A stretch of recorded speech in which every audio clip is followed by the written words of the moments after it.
She was the pride of her father, until a single mistake left her pregnant and unwanted. Her father rejected and threw her out. But years later, something shocking happened. Watch to the end to see what unfolded in this intriguing story. Hello everyone. Please, do well to subscribe to our channel. It means a lot to us. And let's know where you are watching from. In Umuano village, everyone knew Amarachi. She was kind. She greeted elders. She helped widows carry water. She sang in church with a soft voice. People called her Eda Umuano, the jewel of the land. Her father, Chief Obinna, was proud. When people praised her, he smiled big. He said, "This is my daughter." Her mother cooked for visitors, and Amarachi served them with quiet hands. Then one harmattan night, a whisper grew into a shout. Amarachi was pregnant. No husband. No wedding. Chief Obinna's face went hard. "Not under my roof," he said. His voice cut the air like a knife. Her mother fell to her knees. "Obinna, please, forgive her. She is our child." Friends gathered at the gate. "Chief, anger will not fix this. Please." But the chief would not bend. He packed Amarachi's clothes into a small sack. He opened the iron gate. "From today, I don't know you," he said. The gate slammed. The sound ran through the night. Amarachi stood outside with one bag and a shaking heart. She looked at the stars and touched her belly. She whispered, "Baby, it is only me and you now. We will live." She walked down the dusty road, past the mango tree, past the small stream, into the dark with no destination in mind.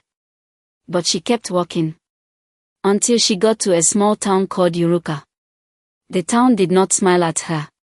At the motor park, a man with quick eyes said, "Fine girl, come to my house. Eat. Sleep." Amarachi shook her head. He hissed and walked away. That night she slept on a wooden bench under a shop shade. At 2 a.m., a guard kicked the bench. "No sleeping here." She moved again. She found a tiny room in a crowded yard. The landlord, Mr. Fatai, came at night and knocked. "If you cannot pay," he said, pushing the door, "you can please me." Amarachi shoved the door with all her strength. "Leave now." In the morning, her things were outside. She lost the room. She washed plates in a small eatery. The boss held her wrist one evening. "Stay after work," he said. "I will add small money." She pulled free and ran. She lost the job that same day. A woman promised a house help job in another street. When Amarachi entered the flat, she saw two men waiting with cold eyes. A rope lay on a chair. Her legs turned to water. She said, "Please, I need fresh air," stepped back, then ran and did not stop. Some evenings she sold oranges by the road. Some nights she ate only one orange. When her belly was heavy, walking felt like pain. Still, she walked. One rainy night, her pains came strong. She screamed in a wooden kiosk, alone. Her pains grew heavy when her time came. With no mother, no father, no midwife, she gave birth in the hut of a poor widow who took pity on her. The baby cried, and Amarachi named her victory. "Because I survived what was meant to kill me," she whispered, hugging the child close. There were still good people in the world. Raising a child is work. Raising a child alone is war. Victory had fever one hot week. Amarachi sold her only headscarf to buy drugs. She held the child all night, singing small songs. She learned to braid hair by watching others. She braided by the roadside for small money. She washed clothes for office women on Saturdays. She peeled cassava at night for an old mill woman. Her palms cracked. Her back burned. She did not stop. There were wolves too. A man at the market grabbed her arm. "Fine, widow, let me help you," he said, licking his lips. "I am not a widow," Amarachi said, pulling away. He laughed and reached again. Shouted. Traders came. He ran. One evening, as she bought beans, a woman tried to carry Victory, smiling too wide. Let me hold the baby. Amarachi's stomach felt cold. She stepped back. Please, don't touch my child. Later, she learned that 2 babies were taken that month. She thanked God for the cold feeling in her stomach. Back in Umuano, her mother often sat by the gate. She watched the road until her eyes ached. Chief Obinna drank palm wine late, trying to drown a picture he could not stop seeing, Amarachi outside the gate, crying. Then a rumor broke the village. A young woman died in a bad road crash at the entrance of Umuano. The body burned. The face could not be known. People whispered, "Is it Amarachi?" Men ran to the road. By the time they reached, the corpse was gone. No name. No place. Just black marks on the ground. Her mother wept in her room. Chief Obinna sat on the floor, alone. He wanted to ask the whole village to search. Pride tied his tongue into a knot. That night, wind shook the trees. A hen called for her chicks.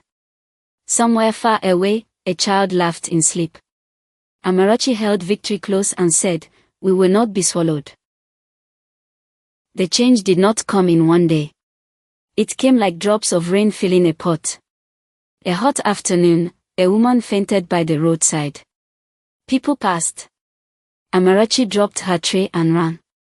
She found the woman, begged for water, stayed until the woman sat up. The woman's name was Madam Busy. She owned 3 shops in the market. "You have a good heart," Madam Busy said. "Come see me tomorrow." The next day, Madam Busy gave her small goods on trust: soap, salt, matches. "Sell. Bring back my money. Keep your profit." Amarachi sold from morning till night. She returned the money the same day. "Take more," Madam Busy said. "I trust you." Soon Amarachi was buying and selling by herself: gari, beans, groundnut oil. She learned prices. She learned where to buy cheap and sell fair. She saved. Every week, she wrote numbers in a small book. The numbers grew. A church group paid for a short training in POS, cash, business. She opened a tiny POS stand. People lined up. She did not cheat anyone. She smiled. She said thank you like a song. The stand became 2 stands. Then 3. She put other women to work and paid them well. She bought a small car. Then a bigger one. She registered a company. Her name began to carry weight. For years after the gate closed, a black SUV rolled toward Umuano. Dust rose. Children ran beside it, laughing. Doors opened. Amarachi stepped out in a neat dress. Victory, now 4, held her hand, hair tied with yellow ribbons. The village froze. Her mother ran and fell at Amarachi's feet, crying and laughing at the same time. Chief Obinna stood at the doorway. His staff shook. His lips trembled. Pride was still there, but it was tired now. Amarachi hugged her mother. She looked at her father. "Papa," she said, voice small but steady, "I came home." Whispers spread fast. "Tonight at the square," Amarachi said. "Let us hear the truth." The village square was full. Lamps burned. Palms moved in the night wind. Chief Obinna sat with elders. Men, women, and children gathered.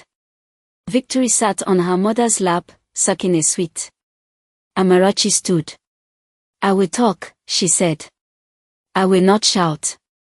I will say it plain." She held a small brown envelope. Inside were a photo, a letter, and a red bead bracelet. "For years ago, I loved someone," she said. "He was not a stranger. He came to our house. He ate our food. He called my father sir. The square went quiet. He promised to marry me.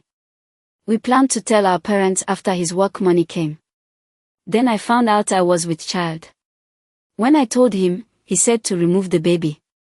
I refused. He ran. He blocked my number. He left town. An old woman gasped. Someone dropped a cup. Amarachi turned to her father. Papa, the man who got me pregnant is Chinedu Namdi. Your best friend's son. Elder Namdi's son. The one you always praised for good behavior. All eyes swung to Elder Namdi. His face went white. His hands shook. My son could not, he began, then stopped. He knew. Everyone could see he knew. Amarachi's voice did not rise.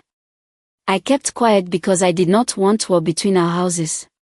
I kept quiet because he told me no one will even believe me because no one has ever seen us together, besides everyone see him as a good person, and that if I try to spoil the good name he is known for, he will come for me, the unborn child and my parents. I kept quiet because you, Papa, act fast when you are angry. I feared you would fight him, or worse. I feared the village would burn. So I carried my shame alone.